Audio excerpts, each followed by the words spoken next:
Hi friends, ഇന്ന് നമ്മൾ തനി നാടൻ രീതിയിലുള്ള ഒരു ഇഞ്ചിക്കറിയാണ് ഉണ്ടാക്കാൻ പോകുന്നത്. അതിനായി നമ്മൾ എടുത്തിരിക്കുന്നത് ഇഞ്ചി 1/4 കിലോ, മഞ്ഞൾപ്പൊടി 1/4 ടീസ്പൂണ്, മുളക് പൊടി 2 ടീസ്പൂണ്, മല്ലിപ്പൊടി 2 ടീസ്പൂണ്, നെയ്യ് ഒരു 1/2 ടീസ്പൂണ്, പുളി ഒരു ചെറുനാരങ്ങ വലുപ്പത്തിലുള്ള പുളി, ശർക്കര ഒരു 2 ടീസ്പൂണ്, ഉപ്പ് ആവശ്യത്തിന്, കടുക് ആവശ്യത്തിന്, ഉലുവ 1/4 ടീസ്പൂണ്, കുരുമുളക് പൊടി 1 ടീസ്പൂണ്, ജീരകം 1/4 ടീസ്പൂണ്, 10 കൊച്ചുള്ളി, 10 വെളുത്തുള്ളി, 1 മുറി തേങ്ങ, 3 വറ്റൽമുളക്, 2 പച്ചമുളക്, ആവശ്യത്തിന് കറിവേപ്പില.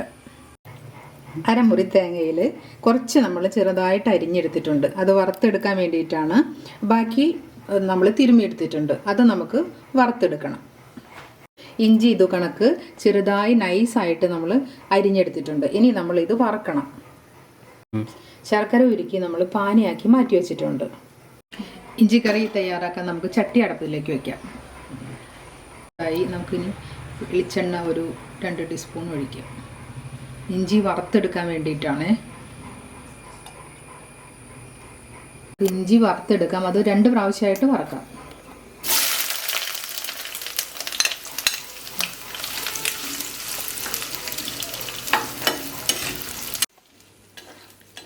ഇപ്പം ഇതിൻ്റെ ഒരു പകുതി വേവായിട്ടുണ്ട്. ഇനി ഇത് ഒന്നുകൂടെ നല്ലപോലെ പൊരിയിടാം. ഇതിൽ നമുക്ക് രണ്ട് കറിവേപ്പിലയും കൂടി ഇതിൻ്റെ കൂടെ വറുത്തെടുക്കാം.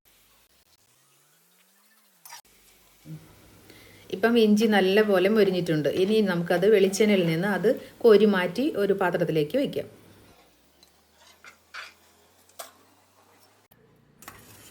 ഇപ്പം ഞാൻ രണ്ടാമത് മാറ്റി വെച്ചിരുന്ന ഇഞ്ചിയാണിത്. അത് നമുക്ക് അതെല്ലാം കൂടി ബാക്കി ഒന്നുകൂടെ ഫ്രൈ ചെയ്തെടുക്കാം.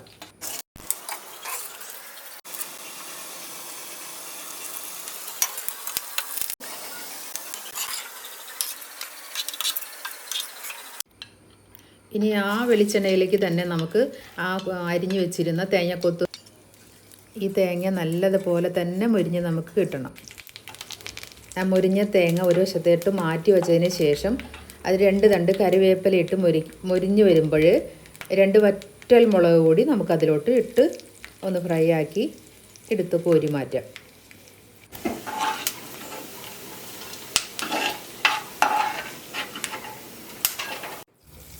ഇനി അതേ വെളിച്ചെണ്ണയിലേക്ക് തന്നെ നമ്മൾ തിരുമ്മി നേരത്തെ മാറ്റി വെച്ചിരിക്കുന്ന ആ തേങ്ങയുണ്ടല്ലോ, അതും കൂടി അങ്ങ് ചേർത്ത് അതുപോലെ തന്നെ ഈ വെളിച്ചെണ്ണയിൽ മൊരിച്ചെടുക്കണം നമുക്ക്.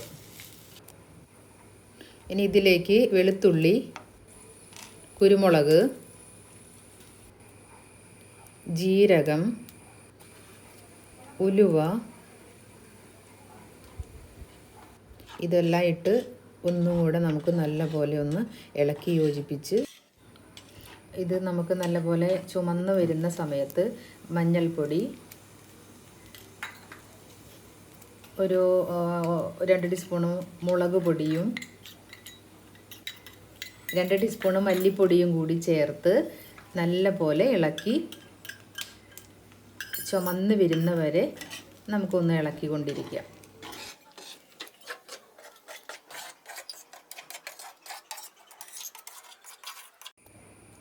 ഇനി നമ്മൾ ചുമന്ന് വന്നു. ഇനിയിപ്പോൾ നമ്മൾ നേരത്തെ ഫ്രൈ ചെയ്തിരിക്കുന്ന പിന്നെ ഇഞ്ചി കൊത്തുണ്ടല്ലോ, ഇഞ്ചി ഫ്രൈ ചെയ്തത്, അത് ഇതിലേക്ക് ചേർത്ത് യോജിപ്പിച്ച് തീ അങ്ങ് ഓഫ് ചെയ്യാം.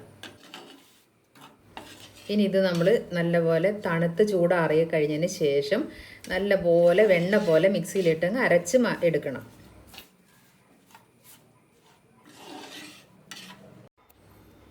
ഇതിപ്പോൾ ഞാനിത് നല്ലപോലെ അരച്ച് എടുത്തതാണ്.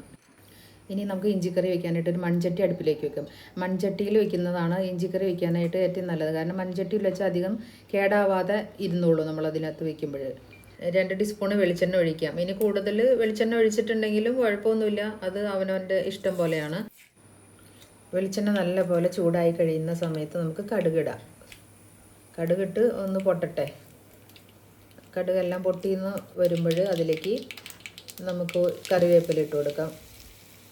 കറിവേപ്പില ഒന്ന് ഇതായി കഴിയുമ്പോൾ 2 വറ്റൽമുളക്, 2 വറ്റൽമുളക് ഇട്ടിട്ട് ഒന്ന് നമുക്കൊന്ന് ഇളക്കി കൊടുക്കാം. അതൊന്ന് പൊട്ടിയതിന് ശേഷം അതിലേക്ക് കുറച്ച് നമ്മൾ അരിഞ്ഞ് വെച്ചിരിക്കുന്ന ഉള്ളിയിട്ട് നല്ലപോലെ മൂക്കട്ടെ.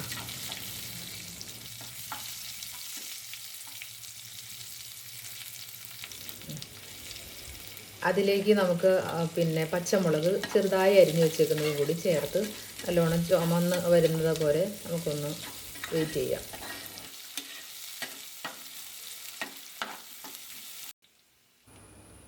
ഉള്ളി ചുമന്ന് വരുന്ന സമയത്ത് നമുക്ക് ഒരു അല്പം കാശ്മീരി മുളക് പൊടി, ഒരു ചുമപ്പ് ഒരു കളറിന് വേണ്ടി മാത്രം ഇട്ട് കൊടുക്കുന്നതാണ്.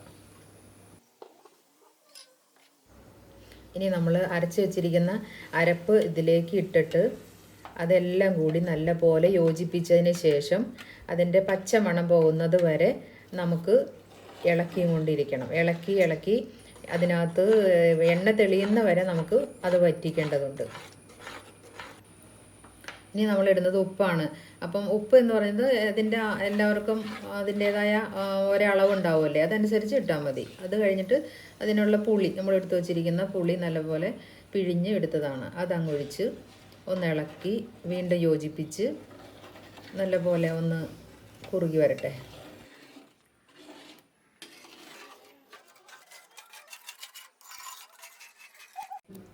പുളി അതിൽ നമ്മളിട്ട് യോജിച്ച് വന്നു. അതിനിപ്പം നമുക്കൊരു 1/4 ടീസ്പൂൺ നെയ്യും കൂടി അതിൻ്റെ അകത്ത് ഇട്ട് കൊടുക്കാം.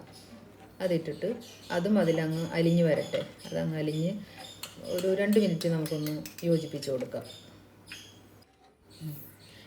ഇനി നമ്മൾ എടുത്തു വച്ചിരിക്കുന്ന ശർക്കര പാനിയാക്കിയതാണ്, അതുകൂടെ നമുക്ക് അതിലൊഴിച്ച് അതൊന്ന് നല്ലപോലെ യോജിപ്പിക്കുക.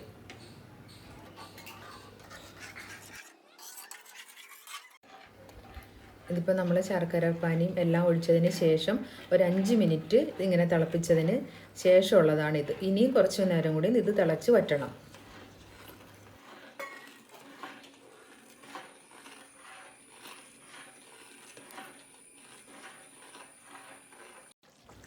ഇപ്പോൾ കുറുകി വറ്റിയതിന് ശേഷം ഞാനിതിൽ ഒരു 1/4 ടീസ്പൂൺ കായപ്പൊടി കൂടി ഇട്ടിരുന്നു.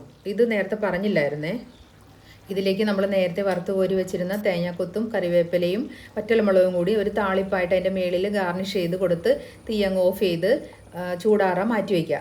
ഇതേപോലെ നിങ്ങൾ ഈ ഇഞ്ചിക്കറി ഒരു പ്രാവശ്യമെങ്കിലും ഒന്ന് ട്രൈ ചെയ്ത് നോക്കണേ കൂട്ടുകാരെ.